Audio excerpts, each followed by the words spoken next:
여성분의 이야기를 듣고 마음이 아프네요. 남편의 말과 행동들이 상처 주는 것 같아서 그렇네요. 정말 어려운 상황이라서 더 이상의 어떠한 충고도 드릴 수 없는 걸까요? 함께 공감하며 그녀의 이야기를 지지하고 있습니다. 아기를 보고 입에 귀가 걸리는 당신의 얼굴을 기억하는 말이야. 내가 임신을 못한다고 해서 위로해주려는 거짓말을 하는 것일 바에 남편이 눈물을 닦아주며 말했어. 그건 그냥 예쁘니까 그런 거야? 아이를 키우고 싶은 마음은 없어. 정말이야. 그러니까 속상해하지 말고 잊어버려. 남편의 품에 안겨 잠들었다가 다음 날부터는 우리는 아이에 대한 이야기를 하지 않았어. 우리는 거리에서 아이를 만나도 무시했어. 남편의 노력에 고마웠어. 아이 생각은 멀어지고 그 대신 남편과 사랑을 느꼈어. 시간이 흘러 우리는 결혼 10주년을 맞이했어. 남편은 신혼여행으로 하와이를 찾아가게 했어. 우리는 신혼 때의 기억을 떠올리며 더 행복해지기로 했어. 배려 덕분에 우리는 오래도록 행복할 것 같아, 여보. 정말 오랜만이다. 조금 변한 것 같긴 한데 바다는 여전히 아름답다. 너처럼 말이야. 그 말에 내가 입에 낀 소리를 내며 웃었어. 내일 모레가 40인데 예쁘기는 뭐가 예쁘냐고. 주름이 점점 늘어나는데도 당신은 50대든 70대든 세상에서 아름답다. 가장 아름다운 여자. 나는 그걸 확신할 수 있다. 그러니까 당신은 내 옆에서 죽을 때까지 함께 해줘야 해. 사랑의 여고. 저는 닭살 돋는 말을 늘어놓는 남편에게 짜증 섞인 비명을 지르긴 했지만 속으로는 굉장히 행복하고 기뻤습니다. 이런 남자와 평생을 함께 살게 되었으니 진짜 복을 받은 여자라는 생각이 매일 같이 들었어요. 그렇게 열흘 동안 하와이에서 행복한 여행을 마치고 돌아온 우리 부부는 다시 일상으로 돌아가게 되었어요. 저와 남편은 함께 상가를 관리하는 일이 전부였습니다. 제 친정 부모님이 돌아가시기 전 모든 재산을 저에게 주셨는데 그 돈을 부동산에 투자하여 재테크를 했습니다. 결과적으로 10층 상가 하나와 5층짜리 상가 2개를 가진 건물주가 되었어요. 저는 가만히 있어도 돈이 벌리는 건물주가 되어 남편에게 퇴직을 종용했고 그 결과 10년 전부터 우리 부부는 차마 관리만 하며 여유롭게 지내고 있었습니다. 남편의 유일한 취미는 낚시였는데 한번 낚시를 떠나면 사나간다가 돌아왔어요.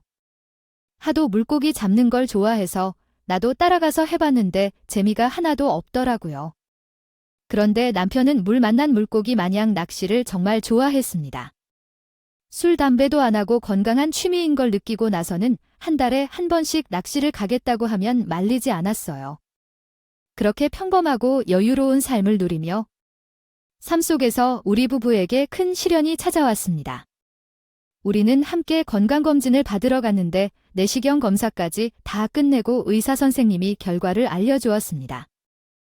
나는 위암 3기에 걸렸다고 말했습니다. 일상에서 가끔 속이 더럽다는 느낌은 있었지만 큰 아픔은 없어서 암에 걸릴 것이라고는 상상도 못했습니다. 남편은 진료실을 나와서 얼굴색을 창백하게 하고 나를 보며 무슨 일이야? 물었습니다. 어떤 말도 못하고 눈물이 나왔습니다. 나는 왜 울고 있는지 알면서도 잘못된 곳을 찾지 말라고 하염없이 울었습니다. 겨우 눈물을 멈추고 남편에게 말했습니다. 사랑아, 어떻게 위암에 걸렸는지, 그것도 3기라니, 어떻게 해? 죽기 싫어. 너와 더 오래오래 살고 싶어. 남편은 뭐라고? 그럴 리가 없어. 평소 아픈 게 없이 잘 지냈잖아. 몰라. 가끔 늦게 나타난 암 환자들이 있잖아. 빨리 수술 일정을 잡아야 하고 항암 치료를 받아야 해. 두렵고 죽을 것 같은데 그 말에 난 겁에 질려서 그를 꼭 안아줬습니다. 괜찮을 거야. 요즘 의학기술이 발달해서 완치할 수 있어. 환자들이 많다며 걱정하지 말라고 했습니다. 그래서 전 그날 바로 안병동에 입원하게 되었고 남편과 손에 꼭 잡은 채 하룻밤을 보냈습니다. 이튿날 의사 선생님과 자세한 상담을 하게 되었습니다. 선생님은 위암 3기 생존율이 50%라고 강조하시며 얼마든지 완치할 수 있다고 용기를 주셨어요. 그리고 암이 전이되지 않았기 때문에 수술도 크게 걱정하지 말라고 일러주십니다. 여보, 아무 걱정도 하지 마. 내가 수술실 앞에서 기도하면서 기다리고 있을게. 알겠지? 고마워. 나 여모를 위해서라도 꼭 무사히 있게 기다리고 있어. 여보야. 그래서 한숨 자고 일어났을 때 남편이 제 곁을 지키고 있었습니다. 그리고 나는 수술실로 들어가게 되었고 밝은 조명 아래서 깊은 잠에 빠졌습니다. 그리고 다시 눈을 떴을 때 온몸이 아파서 곡소리가 절로 나왔어요. 눈을 깜빡거리고 보니 남편의 얼굴이 제일 먼저 보였고 수술이 잘 끝났다는 것을 느낄 수 있었습니다. 여보, 정신이 들어. 잔이 수술 잘 되었어. 고생 많았어. 그리고 무사히 돌아와줘서 고마워. 이제 항암 치료만 잘 받으면 완치할 수 있다고 해. 그래, 다행이네. 그런데 나 꿈 꿨어. 당신이 낚시터에 가서 웬 여자랑 데이트하고 있었어요. 제가 뒤에서 그들을 지켜보고 있었죠. 그들은 당당하게 이야기를 나누고 있었어요. 그리고 내 꿈속에서 바람을 피우는 것을 보고 웃었죠. 이 소녀는 나의 꿈을 이야기했을 때 피식 웃으며 말했어요. 당신은 5개의 꽃으로 꾸미는 꿈을 꾸었어요. 왜 그런 꿈을 꿨는지 궁금해요. 그런데 그 소녀는 바람을 피우는 게 싫다며 말했어요. 그리고 꿈은 상반된 의미를 지니고 있다고 했죠. 그래서 그냥 잊으면 된다며 웃음을 터뜨리며 말했어요. 그리고 나도 웃었죠. 하지만 얼마 후 제게 암 진단을 받았어요. 처음에는 정신을 못 차리고 몇 일 동안 힘들었어요. 그 악몽과 같은 고통을 참아내고 2차 항암 치료를 받았어요. 그런데 처음보다 더 힘들었고 견딜 수 없을 정도로 아팠어요.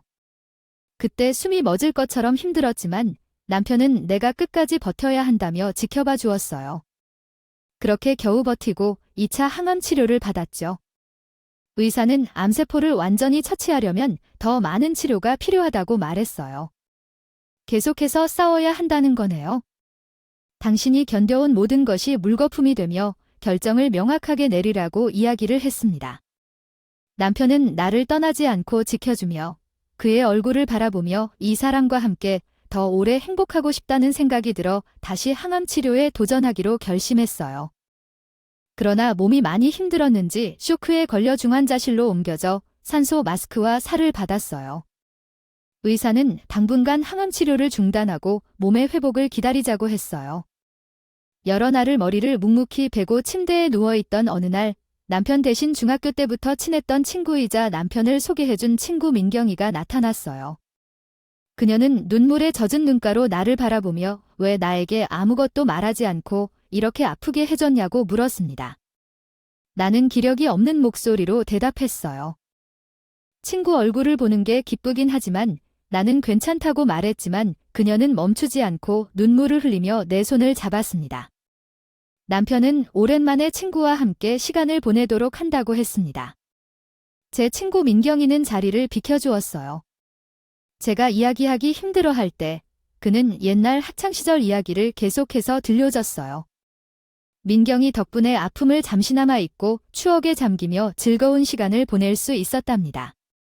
그리고 민경이는 자주 다시 올 거라는 말을 남기고 병원을 떠났고 그 자리에는 다시 남편이 앉았어요.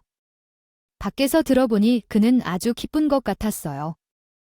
당신의 웃음소리가 복도까지 울렸어요. 오랜만에 민경이를 만나서 즐거웠어요. 그녀는 예전처럼 수다쟁이였어요. 민경이가 만나는 남자는 결혼을 생각하고 있는 것 같았어요.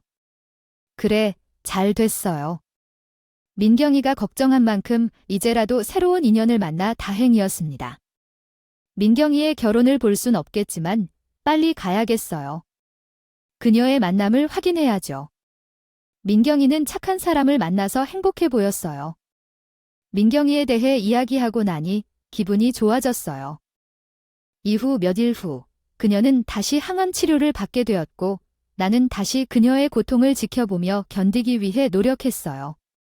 그럴 때마다 남편의 손을 잡고 그녀를 위해 최선을 다해 고통을 이겨내려고 했죠. 여보, 너무 아파해서 계속 항암 치료를 버틸 수 있을까요? 당연하지. 우리는 지금 충분히 잘 견뎌내고 있어. 거의 다 왔으니까. 함께 힘내자. 결코 포기하면 안 돼. 그 사람은 나가 모든 것을 포기하고 싶을 때마다 희망의 끈을 연결해 주었어. 게다가 민경이도 자주 찾아와 큰 위로가 되어 주었어. 민경이는 항상 눈물을 흘리며 유일한 친구가 아니라고 하며 다시 건강해지면 함께 놀러 다니자고 말했어. 나도 민경이를 제외한 유일한 친구였기 때문에 병이 나아지면 항상 좋은 시간을 함께 보내고 싶었어. 그런데 어느 날 지쳐서 잠이 들었다가 깨어나니 눈이 너무 무거워서 뜨지 못했어. 귀에 민경이와 남편의 목소리가 들려왔는데 두 사람의 대화를 듣고 눈을 떠야겠다고 생각했어. 그런데 그들의 대화는 전혀 예상치 못한 내용이었어. 오빠, 수술 상황 어때? 회복하겠지? 아직 잘 견뎌내고 있네? 그 이유를 모르겠어? 그냥 끈질긴 건지? 그래. 내 생각에도 그런 것 같아. 왜 그렇게 고집이 강한 거야? 가야 할 때면 조용히 가야지. 남들 피곤하게 하면 안 돼. 오빠, 낚시 다녀오고 싶지 않아? 나도 낚시하고 싶어. 나랑 낚시하며 호텔에서 시간 보내던 그날들이 그리워. 나도 당연히 낚시 가고 싶어. 난 너와 함께 있는 시간이 가장 행복해. 그 예쁜 애 나한테 언젠가는 탈출하고 싶다고 말했어. 빨리 내 재산 받아서 너랑 여행하고 싶다. 수진이의 재산 합치면 거의 100억이 되니까 평생 먹고 사는데 걱정이 없겠지? 너를 기다리는 수밖에 없어. 우리 그 돈 받으면 해외로 가서 살자. 하와이로 말이야. 거기서 낚시도 하고 돈을 펑펑 쓰면서 살자.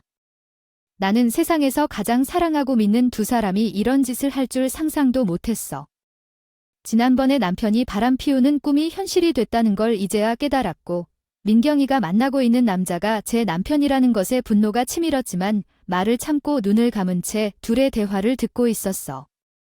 그런데 오빠 수진이도 참 멍청해. 오빠랑 나랑 거의 10년째 사귀고 있어? 오빠가 결혼하자고 했을 때 나 찾아와서 후회한다고 하면서 술 마시면서 했던 그날이 생각나. 그때부터 우리 사랑이 시작됐어. 10년이나 지났는데도 오빠가 낚시 간다고 하면 기만 없이 보내줬어. 결혼만 하지 않았으면 더 행복했을 텐데. 너무나 바보 같은 연하와 결혼에 후회할 줄 알았어. 나는 우리 사이가 이런 식이 될 줄은 몰랐어. 이 바보년한테 오빠를 소개시켜준 게 후회돼. 오빠를 이런 바람에 피는 연하와 결혼하게 만들어서 후회하게 될 줄 이제서야 이해했어. 나도 마찬가지로 10년 동안 민경이네 없었으면 나는 불행하게 살았을 것이다. 너는 내 숨구멍이었기 때문에 행복할 수 있었던 것 같다.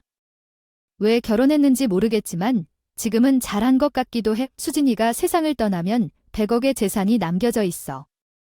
게다가 보험도 여러 개 드러나서 20억을 받을 수 있다고 해. 조금만 기다려 민경아, 얼마나 더 버티기를 해야 했는지.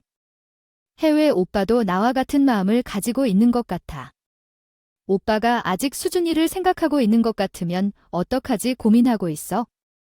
민경아, 지금 이의 몰락을 보라. 이미 못생기는데 이젠 완전한 못생김이 되어버린 것 같다. 진짜 못생겼잖아. 근데 내가 이런 내게 마음을 팔고 있으니 정말 병원에 들어온 이유는 돈 때문이라고 할 수 있겠어. 우리는 새로운 시작을 위한 돈을 쓴다고. 둘은 상대방을 욕하며 서로를 얼마나 사랑하는지 확인하는 말을 주고받았다. 계속해서 웃다 잠이 든 줄 알고 있었던 내가 그 웃음은 멈추지 않았다. 나는 미다리와 남편이 어떻게 지내는지 눈을 떠보았다. 둘은 서로 손을 잡고 있었고 민경이는 남편의 어깨에 기대어 있었다. 이 상황을 내 눈으로 확인하니 정말 놀랬다. 저 앞에서 그런 모습을 서슴없이 보는 것이 암을 어떻게든 치료할 수 있는 것 같았다. 복수해야겠다는 마음이 들었습니다. 결국 남편과 민경이는 커피를 마시러 나가고 저는 머리를 정리했습니다. 어떻게 상황을 해결할지 계획을 세웠습니다. 병실에서 누워있는 나는 어떻게 남편과 민경이에게 복수할지 상상했습니다. 1시간 후 두 사람이 돌아왔고 나는 아무것도 모르는 척 연기하려고 엷은 미소를 지었습니다. 어디 다녀왔어? 커피 마시러 갔어? 괜찮아. 싶다.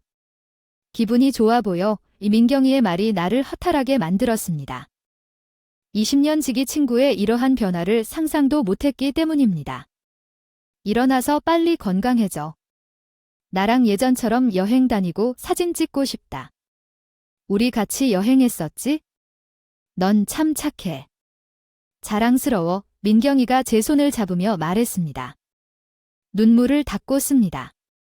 진심처럼 보이게 하여 속을 헛디까지 않았다. 혜진아, 너에게 할 말이 있어? 내처럼 착한 사람이 내 절친이라는 것에 너무 감사해. 그런 식으로 수진과 나는 서로를 속이는 대화를 나누었다. 며칠 동안 어떻게 남편을 무너뜨릴지 계획을 하였다. 이미 오만정이 떨어져 조금의 미련도 남지 않았기 때문에 복수할 생각이었다. 그래서 다음 항암 치료를 받고 거의 쓰러질 것 같은 상태에서 그에게 말을 전하였다. 여보, 내가 얼마나 버틸지 모르겠어. 그게 무슨 소리야? 라고 대답받았다. 아, 이쪽 얼마 남지 않았어. 의사가 조금만 더 치료받으면 완치될 수 있다고 했다. 그러나 나는 여전히 정리하고 싶은 게 있다며 말을 이어갔다. 그런데 그것은 미끼였다. 나는 남편에게 속아갔다. 응, 나한테 가족은 여보가 유일하니까 여보한테 남겨주고 싶어. 그런데 나는 현재의 재산보다 더 많이 주고 싶은 욕심이 생긴다. 여보가 대부니까 내가 해주고 싶은 건 다 해주고 싶다. 지금 내가 소유한 산 3개를 남겨주는 것도 좋지만 더 좋은 생각이 있어요. 그게 뭔데요? 제 동료 김 변호사랑 통화했는데 얼마 전에 좋은 건물 하나를 보여주셨어요. 20층짜리 고급 빌딩인데 건물주가 급하게 팔려 나왔나 봐요. 120억 원으로 아주 저렴하게 말이에요. 그런데 제가 소유한 상가를 처분하면 대충 100억 정도만 나올 거라서 매입하기 어려울 것 같아요. 그래서 남편이 가지고 있는 재산을 더해서 그 빌딩을 사자고 하는데 그러면 여보가 건물주가 되면 지금보다 훨씬 더 잘 살 수 있어요. 그래서 남편의 입꼬리가 실룩거렸어요. 나한테는 돈보다 당신이 더 중요하다고 했어요. 그런데 여보가 잘 되면 우리가 그 건물주가 되어 있으면 좋을 것 같아요. 당신 말대로 할게요. 제가 가진 재산이 15억 정도인데 대출을 받으면 될 것 같아요. 그럼 당신 재산의 김 변호사님께 이끌어 드릴게요. 나머지는 알아서 해주실 거예요. 아, 당신의 인감도장이나 신분증 같은 것도 필요할 테니까 변호사님에게 맡기겠어요. 이제 내가 아니라 여보가 건물주가 되는 거예요. 그러면 마음이 편할 것 같아요. 자기야, 날은 누구의 명인인지는 중요하지 않아요. 당신이 건강해져서 오래오래 함께 살 거니까. 다만 내 명의로 하는 게 좋을 것 같아요. 마음에 없는 말을 하는 걸 듣니까 어이가 없었어요. 그러나 저는 아무렇지 않게 말했다. 어떻게 될지는 아무도 모르니까 먼저 모든 것을 정리해두고 싶었다. 내가 마음 편히 누워있을 수 있도록 말이다. 이미 변호사분과의 통화도 마쳤으니 당신의 재산을 정리해서 찾아볼게. 너무 강요하지는 마라. 당신은 혼란스럽다고 생각했다.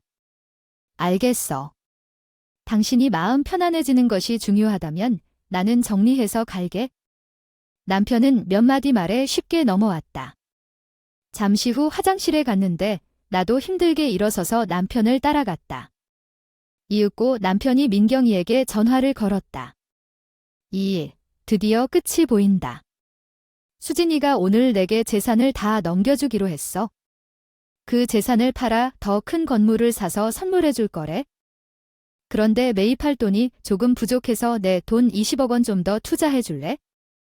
어차피 나중에 수진이가 세상을 떠나면 보험금 20억 원 받게 되니까 손해는 없겠지?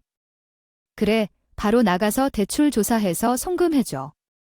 조금만 기다려 민경아. 우리 팔자 미래를 위해 행복하게 살자.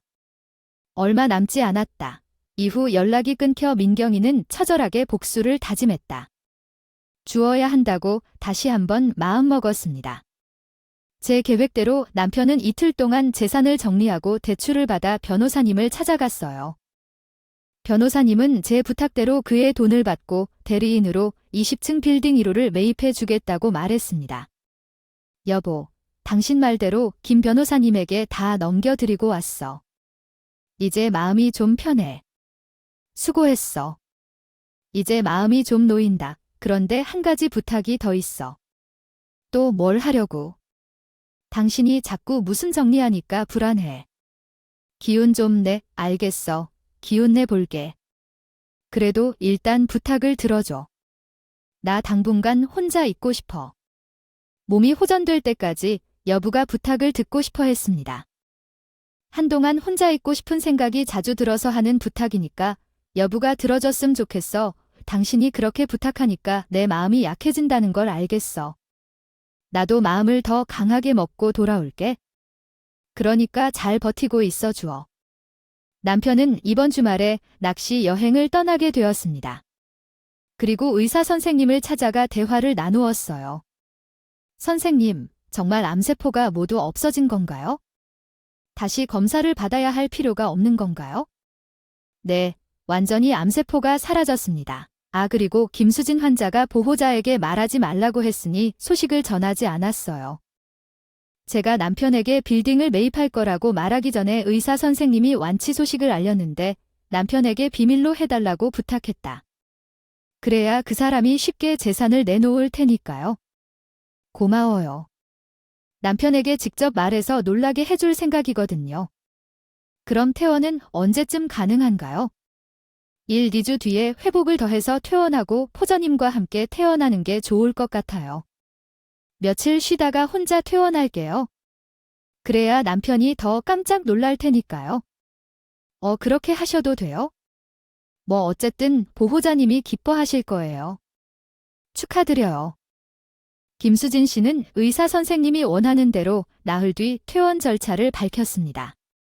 제가 바로 변호사님께 연락해 지금 그녀는 집을 처분하는 것을 부탁하고 남편의 재산을 사회에 환원해달라고 했습니다. 여행 중이던 남편이 외도 중이라고 의심했고 남편과 민경이가 함께 여행을 떠났다는 증거를 수집하도록 변호사에게 부탁했습니다. 그러나 남편과 민경이는 함께 여행을 즐기면서 불륜을 저질렀다는 정보를 얻었습니다. 몇 일 후, 그녀는 혼자 집으로 돌아와 홀로서기를 시작했습니다. 그리고 남편은 어느 날 갑자기 전화를 걸어와서 자신이 병원에 있었지만 이미 완치됐다는 소식을 전했습니다. 그녀는 무척 놀랐고 남편은 이제 집에 올 필요가 없다며 그녀가 이전 살았던 집이 존재하지 않는다고 말했습니다. 이후 남편은 하와이로 떠나 살 것이라고 했고 변호사가 민경이에게 이혼 소장을 보낼 것이라고 했습니다. 나는 어떤 결정을 내리던지 상관하지 않겠다고 말한 그녀는 남편에게 최종적으로 말했습니다. 이에 남편은 자신이 로밍 중이라며 소리쳤습니다. 나는 이혼 소송을 벌이지 않을 거라고 했잖아. 너의 꿈이라도 꾸는 거야? 끝까지 연기하네 나. 너희 둘 어떤 사이인지 다 알고 있어. 내가 병원에 누워있을 때 우리 두 사람이 서로 욕하며 빨리 죽기를 바랐었지. 알아. 나는 내 재산을 가지고 하와이로 떠나 살려고 했어. 그런데 어떻게 된 거야? 갑작스러운 완치에 의해 9달 만에 너하고 민경이를 끝장내줄 거라고? 이건 계획에 없던 일이라 너무 당황스러웠어. 많이 알고 있었지? 그런데 내가 내게 정리해서 넘긴 재산은 뭐야? 내 재산을 넘기라고 한 거야? 누구한테? 내 재산이 내 재산을 대신하는 거야? 장난치지 말고 내 20억 어디 갔어? 내가 얼마나 애써서 모은 돈인데 이런 식으로 날 속이는 건 말이 안 돼. 빨리 내 돈을 돌려줘. 너의 재산은 내게 없어. 사회에 기부했는데 인터넷에서 내 이름을 검색해봐. 넌 전 재산을 기부한 훌륭한 사람으로 나와. 축하해. 네가 정말 미쳤어. 내 재산을 왜 내 맘대로 기부한 거야? 그런 사기죄로 너를 고소할 거야. 내 돈을 돌려줘, 멍청한 놈아. 내가 내 변호사에게 인감도장, 신분증 다 넘겨준 건 기억난다. 기부계약서에도 내 도장이 찍혀 있는데 어떤 방법으로 사기를 증명할 거야? 그리고 당신이 고소하면 내가 가만히 있을까? 나 100억 가진 여자야. 너랑 나는 게임이 안 된다고. 그이는 미친 듯이 소리를 지르며 욕을 시작했고 저는 바로 전화를 끊어버렸습니다. 그리고 이튿날 경사에서 연락이 와 변호사님과 함께 조서를 받게 되었어요. 남편이 사귀전으로 신고했기 때문이죠. 하지만 변호사님 이들이 되는 남편의 도장이 찍힌 기부 계약서를 확인하고는 남편에게 민사소송을 진행하는 게 낫겠다고 설명했습니다. 그래서 저는 아무 죄 없이 경찰서에서 바로 나오게 되었답니다. 그렇게 이혼 소송과 상단요 위자료 소송이 남아있는 상태였는데 남편과 20년 친구인 재기상간 여인 민경이가 어떻게 알았는지 제가 이사한 집 앞에 찾아왔어요. 여보, 이제 건강해지었구나. 살고 조금 찐 것 같네. 정말 다행이야. 수지나 이견의 쿠나 진심으로 축하해. 두 사람이 어떤 이유로 왔는지 대충 짐작은 했지만 확실하게 물어보기로 했습니다. 아이고, 이 불륜이 여긴 웬일이야? 아, 나 죽으면 내 재산 가지고 날라버리려고 했던 거머리들이 말이야. 내가 보내 소장은 잘 받았지? 두 사람이 서배낚시 여행에 갔을 때 내가 다 준비했어. 거기서 아주 알콩달콩하고 진하게 연했더라. 사진이랑 동영상으로 불륜 증거를 다 잡아. 낫지 어때? 재밌지? 그리고 법원에서 볼 것인데 여기서 어떻게 알고 찾아왔죠? 사랑이 아니라 이혼할 줄 알았던데 너무 미안해. 내 잘못이야. 돈이 필요 없어. 20억도 필요 없어. 넌 있으면 충분해. 다시 예전으로 돌아가자. 너무 믿고 있어. 너무 미쳤어. 남편과 친구 사이에 사랑에 빠졌다는 게 의미가 없어. 헤어지기로 했어요. 나는 내 친구로 남고 싶어. 이혼 소송을 시작하자. 예상대로 둘은 헤어졌다고 말해. 그리고 예전처럼 지내자고 했어.